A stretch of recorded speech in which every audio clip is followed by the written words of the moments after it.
Hi hello welcome to competitive cracker. എല്ലാവർക്കും competitive ക്രാക്കറിലേക്ക് സ്വാഗതം. നമ്മുടെ കേട്ടറ്റ് പരീക്ഷ, അടുത്ത കേട്ടറ്റ് പരീക്ഷ എന്നാ വരുന്നേ? അടുത്ത കേട്ടറ്റ് പരീക്ഷ മെയ് മാസത്തിൽ ഉണ്ടാവും അല്ലെ. മാർച്ച് അങ്ങോട്ട് കഴിയുമ്പോഴേക്കും നമുക്ക് നോട്ടിഫിക്കേഷൻ ഒക്കെ വരും. മെയ് മാസത്തിൽ അടുത്ത പരീക്ഷ ഉണ്ടാകാനുള്ള സാധ്യതയുണ്ട്. കഴിഞ്ഞ കുറച്ച് ദിവസങ്ങൾക്ക് മുമ്പാണ് കഴിഞ്ഞ ഒക്ടോബർ കേട്ടറ്റിന്റെ റിസൾട്ട് വന്നിട്ടുണ്ടായിരുന്നത്. നമ്മുടെ റിസൾട്ടിന്റെ കാര്യമൊക്കെ നിങ്ങളെ വളരെ സന്തോഷത്തോടു കൂടി അറിയിച്ചതാണ്. എല്ലാ കുട്ടികൾക്കും നല്ല വിജയ ശതമാനമൊക്കെ ഉണ്ടായിരുന്നു.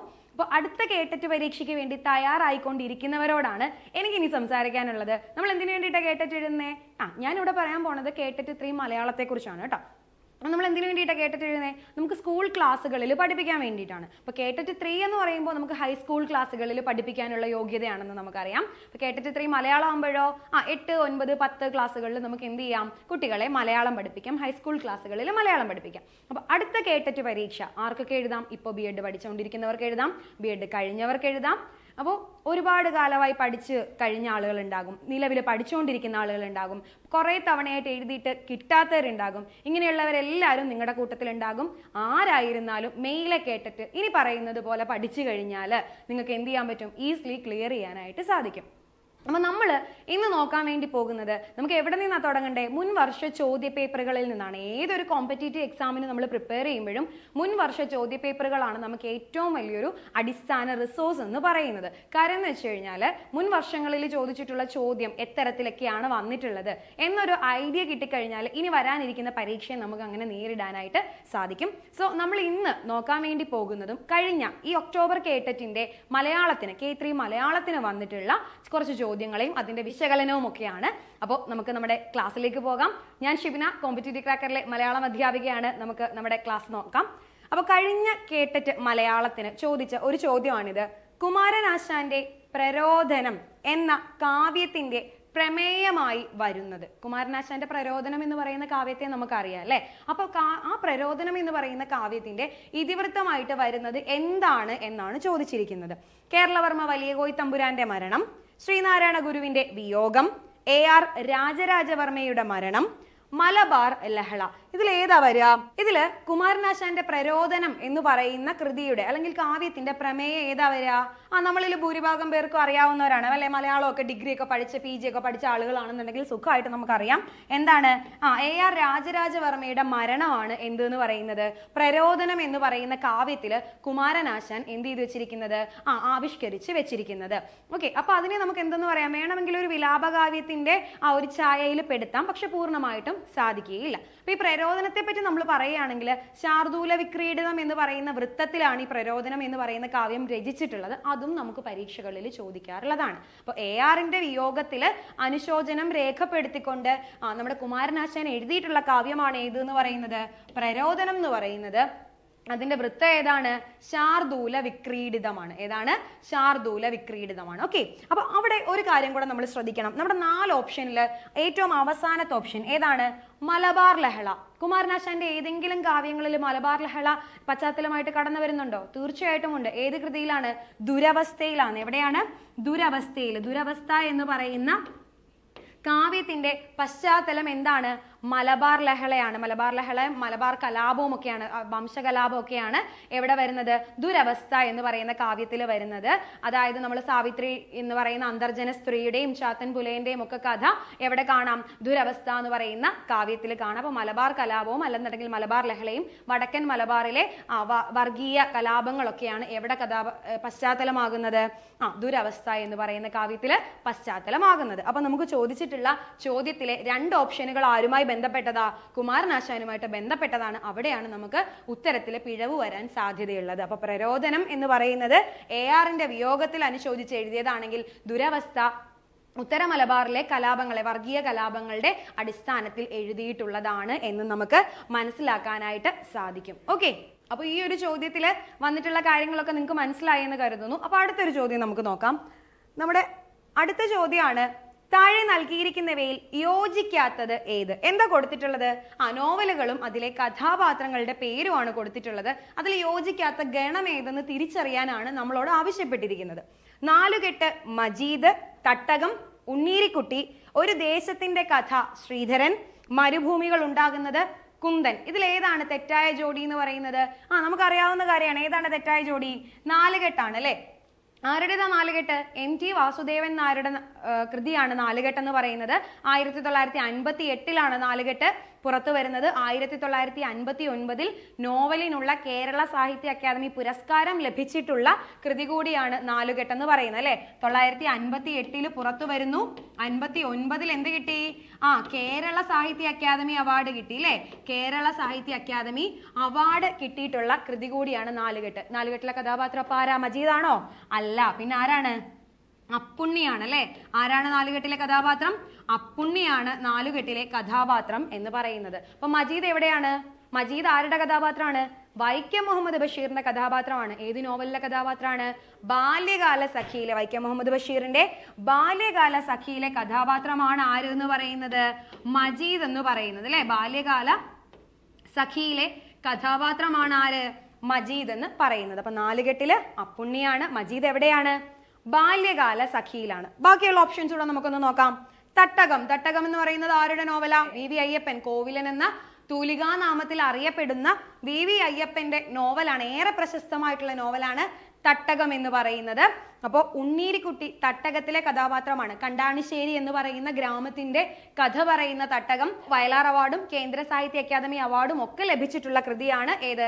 കോവിലന്റെ തട്ടകം എന്ന് പറയുന്നത്. തട്ടകത്തിലെ കഥാപാത്രം ആര് തന്നെയാണ്? ഉണ്ണീരിക്കുട്ടി തന്നെയാണ്. അടുത്തത് ഒരു ദേശത്തിന്റെ കഥ അല്ലെ. SK പൊറ്റക്കാടിനെ ജ്ഞാനപീഠത്തിനും കേന്ദ്ര സാഹിത്യ അക്കാദമി പുരസ്കാരത്തിനും അർഹനാക്കിയ കൃതിയാണ് ഒരു ദേശത്തിന്റെ കഥ എന്ന് പറയുന്നത്. ഒരു ദേശത്തിന്റെ കഥയിലെ പ്രധാനപ്പെട്ട കഥാപാത്രം ആരാണ്? ശ്രീധരൻ തന്നെയാണ് അല്ലെ. അതിരാണിപ്പാടം എന്ന് പറയുന്ന ഗ്രാമത്തിന്റെ കഥ പറയുന്നതാണ് ഏത്? ഒരു ദേശത്തിന്റെ കഥ എന്ന് പറയുന്ന ജ്ഞാനപീഠ പുരസ്കാരത്തിന് അർഹമായിട്ടുള്ള SK പൊറ്റക്കാടിന്റെ കൃതി എന്ന് പറയുന്നത്. അപ്പോൾ അവിടെ നമ്മൾ മനസ്സിലാക്കേണ്ട ഒരു കാര്യം എന്ന് പറഞ്ഞാൽ അവിടെ വരാൻ കഴിയുന്ന അടുത്തൊരു ചോദ്യമേഖല എന്ന് പറയുന്നത് ഒരു ദേശത്തിന്റെ കഥ ഇംഗ്ലീഷിലേക്ക് വിവർത്തനം ചെയ്തിട്ടുണ്ട് അല്ലെങ്കിൽ ഇംഗ്ലീഷിലേക്ക് മാറ്റി എഴുതിയിട്ടുണ്ട്. എങ്ങനെ? ടെയിൽസ് ഓഫ് അതിരാണിപ്പാടം എന്നുള്ള പേരിൽ. ഏത് പേരിലാണ്? Tales of Athiranippadam.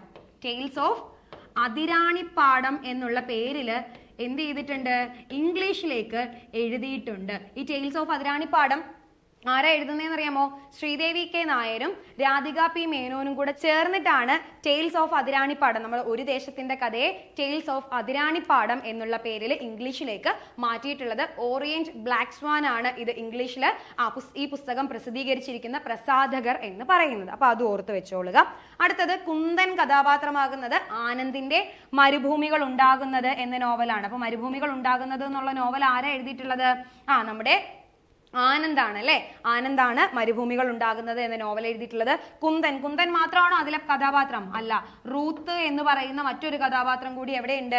മരുഭൂമികൾ ഉണ്ടാകുന്നത് എന്ന കൃതിയിലുണ്ട്. അപ്പൊ അതുകൂടി മനസ്സിലാക്കി വെക്കുക. കണ്ടോ, ഒറ്റ ചോദ്യത്തിൽ നമ്മൾ കുറെ അധികം കാര്യങ്ങൾ പഠിച്ചു. ഇവയൊക്കെ സ്ഥിരം നമുക്ക് ചോദ്യങ്ങളായിട്ട് വരാവുന്ന ഭാഗങ്ങളാണ്. അപ്പൊ ഇവരൊക്കെ എന്ന് പറയുന്നത് നവോത്ഥാനത്തിന്റെയും ആധുനികതയുടെയും ഒക്കെ ഒരു ഭാഗങ്ങളിൽ നിൽക്കുന്ന നോവലിസ്റ്റുകളാണ്. ആധുനികതയുടെ ഭാഗത്ത് നിൽക്കുന്ന നോവലിസ്റ്റുകൾ ആയതുകൊണ്ട് തന്നെ എന്ത് ചെയ്യാൻ പറ്റും നമുക്ക്?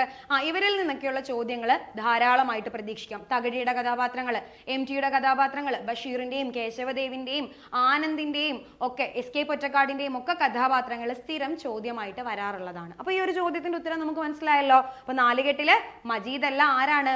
അപ്പുണ്ണിയാണ്. മജീദ് വരുന്നത് ബാല്യകാല സഖിയിലാണ്. പിന്നെ അതുമായിട്ട് ബന്ധപ്പെട്ടിട്ടുള്ള കുറച്ച് കാര്യങ്ങൾ കൂടി നമ്മളിന്ന് മനസ്സിലാക്കി പോയി. അപ്പൊ അത് മനസ്സിലായി എന്ന് വിചാരിക്കുന്നു. നമുക്ക് നമ്മുടെ അടുത്ത ചോദ്യം ഒന്ന് നോക്കാം അല്ലെ. അടുത്ത ചോദ്യം എന്ന് പറയുന്നത് താഴെ തന്നിരിക്കുന്നവയിൽ ചങ്ങമ്പുഴ എഴുതിയ നാടകം.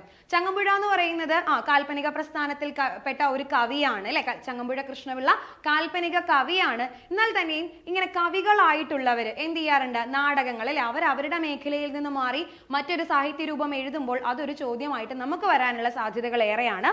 അതുകൊണ്ട് ചങ്ങമ്പുഴ, കവിയായ ചങ്ങമ്പുഴ എഴുതിയിട്ടുള്ള നാടകം ഏതെന്നാണ് ചോദിക്കുന്നത്.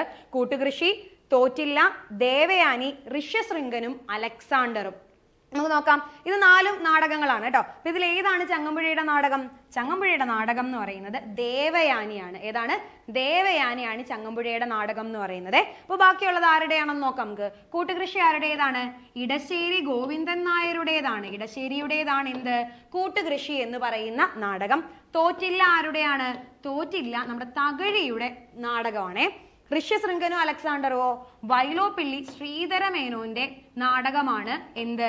ഋഷ്യശൃംഗനും അലക്സാണ്ടറും എന്ന് പറയുന്നത്. ഓക്കെ, അപ്പോ നാടകകൃത്തുക്കളല്ലാത്തവർ എഴുതുന്ന നാടകകൃതികൾ ചോദ്യമായിട്ട് വരാൻ സാധ്യതയുണ്ട്. അപ്പൊ ഇവിടെ നിങ്ങൾ ഓർക്കേണ്ട 2 പേരും കൂടിയുണ്ട്. ആരൊക്കെയാണെന്ന് അറിയാമോ?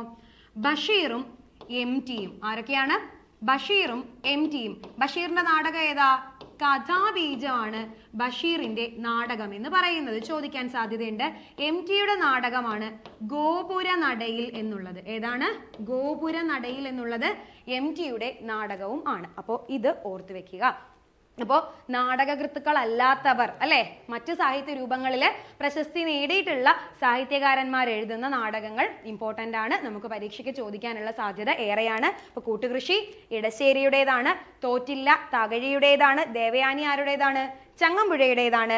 ഋഷ്യശൃംഖനും അലക്സാണ്ടറും എന്ന് പറയുന്നത് വൈലോപ്പിള്ളി ശ്രീധര മേനോന്റേതാണ്. അതിനോടൊപ്പം തന്നെ ബഷീറിന്റെ കഥാബീജവും എം ടിയുടെ ഗോപുര നടയിലും എന്ത് ചെയ്യുക? നമ്മളൊന്ന് ഓർത്തു വെക്കേണ്ടതാണ്. പഠിച്ചില്ലേ അത്? ഇപ്പൊ ഓരോ ചോദ്യങ്ങൾ നമ്മൾ പറയുമ്പോൾ അതുമായിട്ട് വരുന്ന കണക്റ്റഡ് ഫാക്ടേഴ്സും അപ്പൊ തന്നെ പഠിച്ചു പോകാനായിട്ട് ശ്രമിക്കുക.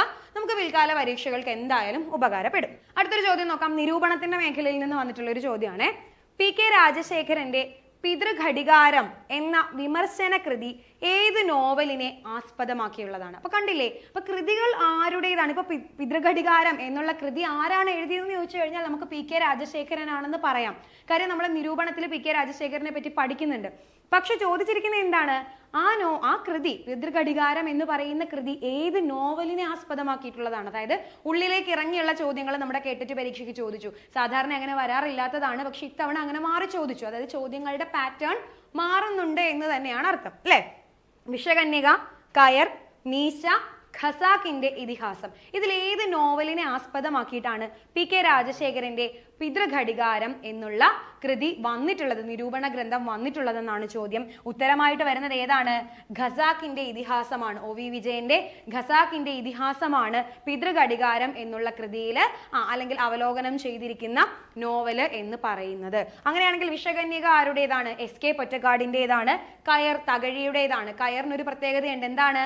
മലയാളത്തിലെ വലിപ്പത്തിൽ 2ാം സ്ഥാനത്ത് നിൽക്കുന്ന നോവലാണ് കയർ എന്ന് പറയുന്നത്. 6ലധികം തലമുറകളുടെ കഥ പറയുന്ന നോവലാണ് കയർ എന്ന് പറയുന്നത്. 1000-ലധികം കഥാപാത്രങ്ങളും എവിടെയുണ്ട്? കയറിലുണ്ട്. പിന്നെ മീശ എന്ന് പറയുന്നത് സമീപകാലത്ത് ഏറെ വിവാദം ഉണ്ടാക്കിയ ഒരു നോവലാണ്. ആരുടെ നോവലാണ്? എസ് ഹരീഷിന്റെ നോവലാണ് മീശ എന്ന് പറയുന്നത്. ഓക്കെ, അപ്പൊ ഓർത്ത് വെക്കുക. അപ്പൊ വിഷകന്യക എസ്.കെ. പൊറ്റക്കാടിന്റേതാണ്. കയർ തകഴിയുടേതാണ്. മീശ ഹരീഷിന്റേതാണ്. ഖസാക്കിന്റെ ഇതിഹാസം, ഒ.വി. വിജയന്റെ ഖസാക്കിന്റെ ഇതിഹാസം എന്ന് പറയുന്ന നോവലിനെ അടിസ്ഥാനപ്പെടുത്തിയിട്ടാണ് പിതൃഘടികാരം എന്ന് പറയുന്ന നിരൂപണ ഗ്രന്ഥം ആരെഴുതിയിട്ടുള്ളത്? പി.കെ. രാജശേഖരൻ എഴുതിയിട്ടുള്ളത്. ഖസാക്കിന്റെ ഇതിഹാസം മാത്രമല്ല, ഒ.വി. വിജയന്റെ വിവിധ സാഹിത്യ കൃതികളെ പറ്റിയിട്ട് ഈ ഒരു കൃതിയിൽ പി.കെ. രാജശേഖരൻ പറഞ്ഞു വെക്കുന്നുണ്ട്. അപ്പൊ നിരൂപണ ഗ്രന്ഥങ്ങൾ നമ്മൾ പഠിക്കുമ്പോൾ അതില് ഉള്ള പ്രമേയം എന്താണ്, അതിൽ ഏത് കഥാകൃത്തുക്കളുടെ അല്ലെങ്കിൽ ഏത് സാഹിത്യകാരന്റെ സാഹിത്യ സൃഷ്ടികളാണ് പഠന വിധേയമാക്കിയിരിക്കുന്നത് എന്ന് മനസ്സിലാക്കാനായിട്ട് നമ്മൾ ശ്രമിക്കണം. അത് നമുക്ക് തുടരെയുള്ള ക്ലാസ്സുകളിൽ, നമ്മൾ നിരൂപണത്തിന്റെ ഒക്കെ ക്ലാസ്സുകൾ ഇനിയും അതുമായിട്ട് വരുമ്പോൾ നമുക്കത് കൂടുതൽ ഡീറ്റെയിൽ ആയിട്ട് പറയാം. ഓക്കെ, അപ്പൊ നമ്മൾ അടുത്ത ചോദ്യം നമുക്ക് നോക്കാം. ചുവടെ കൊടുത്തിരിക്കുന്നവയിൽ 2 പേർ ചേർന്ന് എഴുതിയിട്ടില്ലാത്ത നോവൽ ഏത്? മലയാളം ഐച്ഛികമായിട്ട് വരുന്ന മിക്ക പരീക്ഷകൾക്കും ചോദിക്കാറുള്ള ഒരു ചോദ്യം തന്നെയാണ്. നമ്മൾ നോവൽ സാഹിത്യം പഠിക്കുമ്പോൾ ഈ ചേർന്ന് എഴുതിയിട്ടുള്ള നോവലുകൾ സ്ഥിരമായിട്ട് പഠിക്കാറുള്ളതാണ്. അപ്പൊ നമുക്കൊന്ന് നോക്കാം. കെ.എൽ. മോഹനവർമ്മയും മാധവിക്കുട്ടിയും ചേർന്ന് അമാവാസി, അല്ലെ? എം.ടി. വാസുദേവൻ നായരും N.P. മുഹമ്മദും ചേർന്ന് അറബിപ്പൊന്ന്, സേതുവും പുനത്തിൽ കുഞ്ഞബ്ദുള്ളയും ചേർന്ന് നവഗ്രഹങ്ങളുടെ തടവറ, എസ് ഹരീഷും വിനോയ് തോമസും ചേർന്ന് പുറ്റ്. അപ്പൊ ഇതിൽ ഏതാണ് 2 പേർ ചേർന്ന് എഴുതിയിട്ടില്ലാത്ത നോവൽ എന്ന് പറയുന്നത്? നമുക്കറിയാവുന്നതാണ് അല്ലെ. ഏതാ 2 പേർ ചേർന്ന് എഴുതിയിട്ടില്ലാത്ത നോവല്? ഓപ്ഷൻ 4 ആണ് അല്ലെ. പുറ്റ് എന്ന് പറയുന്ന നോവല് എസ് ഹരീഷും വിനോയ് തോമസും ചേർന്നാണ് എഴുതിയിട്ടുള്ളത് എന്നാണ് നമുക്ക് ചോദ്യത്തിൽ പറഞ്ഞിട്ടുള്ളത്. അങ്ങനെയാണോ? അല്ല. പുറ്റ് എന്ന് പറയുന്ന നോവൽ ആരുടേത് മാത്രമാണ്? വിനോയ് തോമസിന്റേത് മാത്രമാണ്. ആരുടേതാണ്? വിനോയ് തോമസിന്റേത് മാത്രമാണ്. വിനോയ് തോമസിന്റെ മറ്റുള്ള നോവൽ ഏതൊക്കെയാണ്? കരിക്കോട്ടക്കരി, അതേപോലെ തന്നെ മൂർഖൻ പറമ്പ് തുടങ്ങിയിട്ടുള്ള മറ്റ് സാഹിത്യകൃതികളും ആരുടേതായിട്ടുണ്ട്? വിനോയ് തോമസിൻ്റെതായിട്ടുണ്ട്. പുറ്റ് പരീക്ഷയ്ക്ക് ചോദിക്കാൻ കാരണം എന്താണ്? കഴിഞ്ഞ കേരള സാഹിത്യ അക്കാദമി അവാർഡ് അതിന് കിട്ടിയിട്ടുണ്ടായിരുന്നു എന്നുള്ളത് കൊണ്ടാണ്. അപ്പോൾ ബാക്കിയുള്ള നോവലുകളെല്ലാം എന്താണ്? അത് കറക്റ്റ് ആയിട്ടുള്ള ഓപ്ഷൻ ആണ്. KL മോഹനവർമ്മയും മാധവിക്കുട്ടിയും ചേർന്നാണ് അമാവാസി എന്ന് പറയുന്ന നോവൽ എഴുതിയിട്ടുള്ളത്. MTയും NP മുഹമ്മദും ചേർന്നാണ് അറബിപ്പൊന്ന് എഴുതിയിട്ടുള്ളത്. സെയ്തുവും പുനത്തിൽ കുഞ്ഞബ്ദുള്ളയും ചേർന്നാണ് നവഗ്രഹങ്ങളുടെ തടവറയും എഴുതിയിട്ടുള്ളത്. ഇവയൊക്കെ സ്ഥിരമായിട്ട് നമുക്ക് പരീക്ഷയ്ക്ക് ചോദിക്കാറുള്ളതാണ്. സോ ചേർന്ന് എഴുതിയ നോവലുകൾ മറന്നു പോകരുത്. പിന്നെ ഈ ചോദ്യം എന്തുകൊണ്ട് വന്നു എന്നുള്ളത് നമ്മൾ പറഞ്ഞു. 2021 ബിനോയ് തോമസിന് കേരള സാഹിത്യ അക്കാദമി അവാർഡ് ലഭിച്ച കൃതിയാണ് പുറ്റ് എന്ന് പറയുന്നത്. അതുകൊണ്ടാണ് അത് ചോദ്യത്തിൽ കടന്നു വന്നിട്ടുള്ളത്. സോ ഒരു 2-3 വർഷം മുമ്പ് വരെ ഉണ്ടായിട്ടുള്ള കേരള സാഹിത്യ അക്കാദമി അവാർഡ്, വയലാർ അവാർഡ്, എഴുത്തച്ഛൻ പുരസ്കാരം തുടങ്ങിയിട്ടുള്ളവയെല്ലാം നമ്മൾ എന്ത് ചെയ്യണം? നോക്കി പോകണം. ആ കൃതികൾ, അവയുടെ എഴുത്തുകാർ തുടങ്ങിയിട്ടുള്ള കാര്യങ്ങളെല്ലാം നമ്മൾ എന്ത് ചെയ്യണം?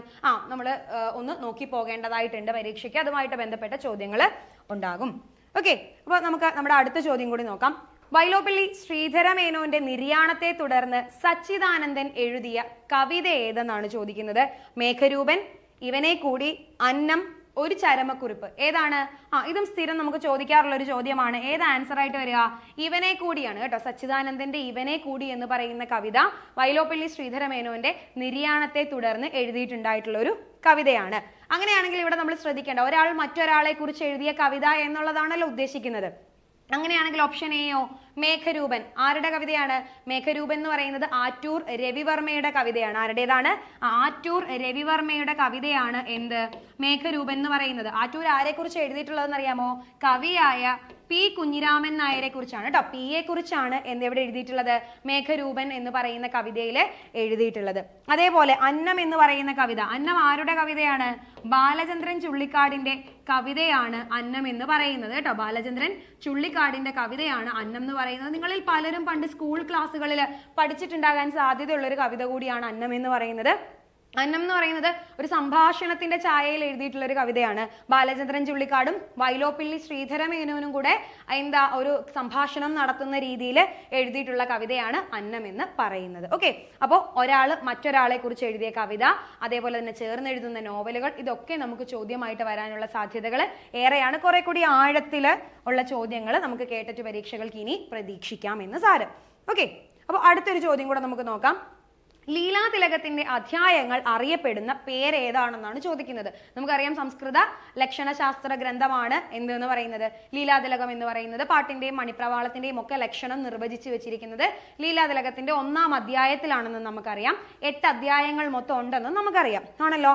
8 അധ്യായങ്ങളാണ് ലീലാതിലകത്തിന് മൊത്തം ഉള്ളത്. ഈ അധ്യായങ്ങൾക്ക് ഒരു പ്രത്യേക പേര് പറയുന്നുണ്ട്. അത് ഏതാണെന്നാണ് ചോദ്യം. ശില്പം, കാണ്ഡം, പർവം, സ്കന്ധം. ഏതാണ്? ശില്പമാണ് കേട്ടോ. ലീലാതിലകത്തിലെ അധ്യായത്തിന്റെ പേര് ശില്പം എന്നാണ്. 1-ാം ശില്പത്തിലാണ് പാട്ടിന്റെയും മണിപ്രവാളത്തിന്റെയും ലക്ഷണം നമ്മൾ പറഞ്ഞു വെക്കുന്നത്.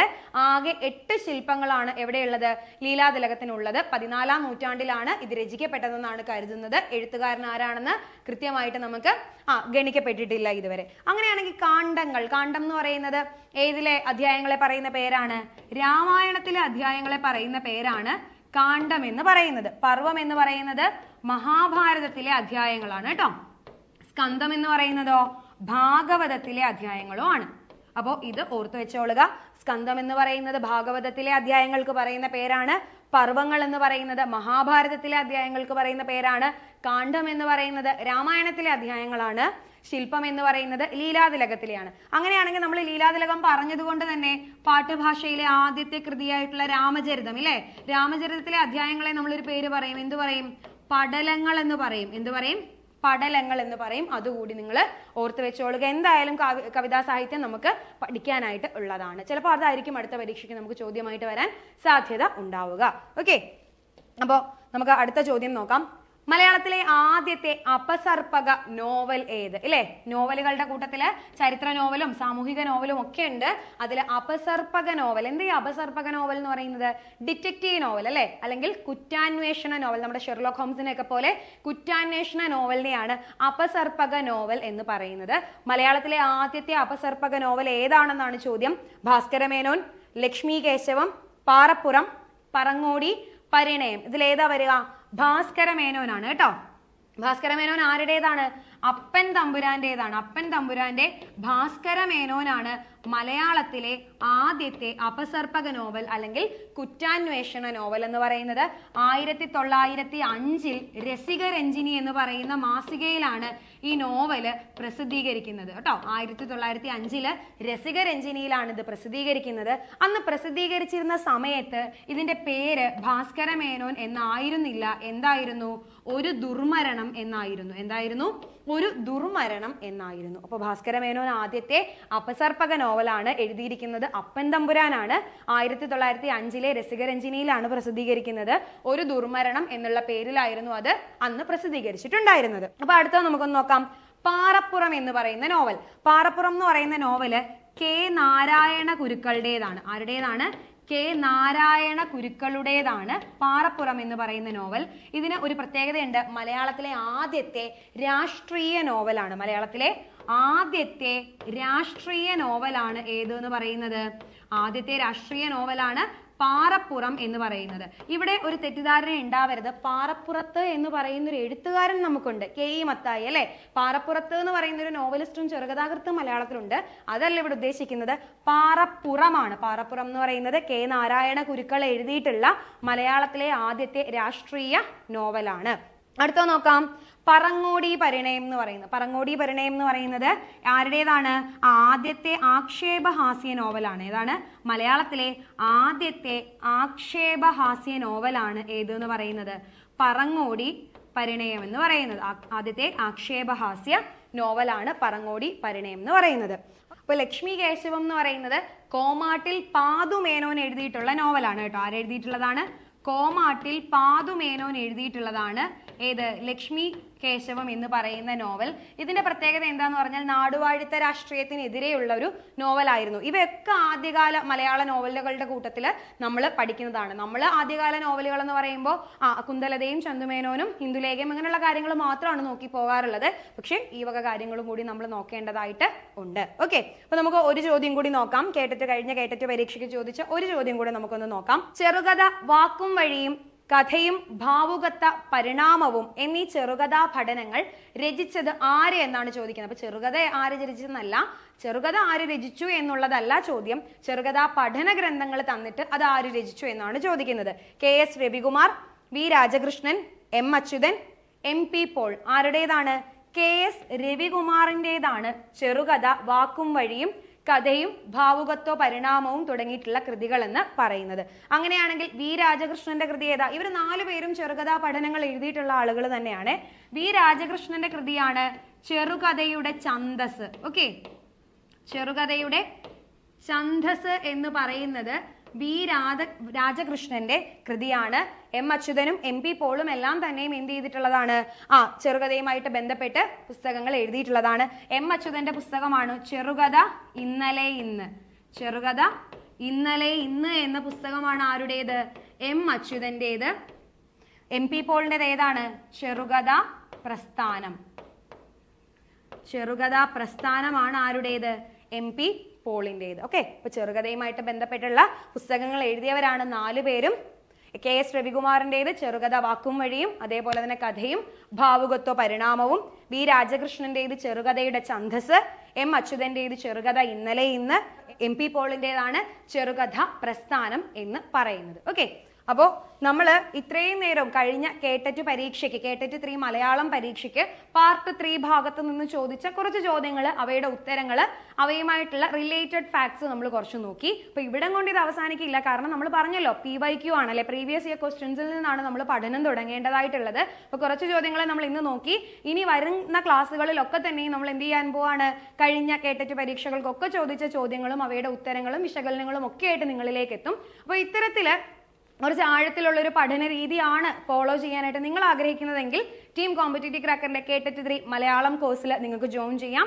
മെയിലെ കേട്ടറ്റ് പരീക്ഷയ്ക്ക് വേണ്ടിയിട്ട് തയ്യാറെടുക്കുന്നവരാണ് നിങ്ങളെങ്കിൽ, സബ്ജക്റ്റ് വിഷയങ്ങൾ എങ്ങനെ പഠിക്കും എന്ന് ഹാൻഡിൽ ചെയ്യും അറിഞ്ഞിട്ടില്ലാത്തവരാണ് നിങ്ങളെന്നുണ്ടെങ്കിൽ നിങ്ങൾക്ക് എന്ത് ചെയ്യാം? കോമ്പറ്റേറ്റീവ് ക്രാക്കറിനൊപ്പം കൂടാം. അപ്പോൾ നമ്മുടെ കേട്ടറ്റ് 3 മലയാളം കോഴ്സ് സ്പെഷ്യൽ മെന്റർഷിപ്പോട് കൂടിയിട്ടുള്ള വർക്കൗട്ടുകളും ഡെയിലി വർക്കൗട്ടുകളും ഗ്രൂപ്പ് ആക്ടിവിറ്റികളും എക്സാമുകളും ഒക്കെ അടങ്ങിയിട്ടുള്ള ഒരു പാക്കേജ് ആണ് നിങ്ങൾക്ക് കിട്ടുന്നത്. അപ്പോൾ ആ കോഴ്സിൽ ജോയിൻ ചെയ്യാനായിട്ട് നിങ്ങൾക്ക് എന്ത് ചെയ്യാം? നിങ്ങൾക്ക് ഈ നമ്പറിൽ 8589083568 എന്നുള്ള നമ്പറിൽ കോൺടാക്ട് ചെയ്യാം. എത്രയും പെട്ടെന്ന് തന്നെ പഠിച്ചു തുടങ്ങാം. നമുക്കറിയാലോ നോട്ടിഫിക്കേഷൻ വന്നിട്ട് പഠിക്കാനിരിക്കേണ്ട കാര്യമില്ല. നമുക്കൊരു മാർച്ച് കഴിയുമ്പോഴേക്ക് നോട്ടിഫിക്കേഷൻ വരും, മെയിൽ തന്നെ പരീക്ഷ ഉണ്ടാകും. അപ്പോൾ അത് എത്രയും വേഗം എന്നാണ് പോകുന്നത്. എത്രയും പെട്ടെന്ന് പഠിച്ചു തുടങ്ങിയാൽ അത്രയും നന്നായിട്ട് തന്നെ പരീക്ഷയെ നേരിടാനായിട്ട് നമുക്ക് സാധിക്കും. സോ എത്രയും പെട്ടെന്ന് തന്നെ നിങ്ങൾ കോഴ്സിൽ ജോയിൻ ചെയ്യുക. അപ്പോൾ ഇനിയും അടുത്തൊരു ക്ലാസ്സിൽ കൂടുതൽ ചോദ്യങ്ങളും ഉത്തരങ്ങളും ഒക്കെ ആയിട്ട് നമുക്ക് കാണാം. Thank you.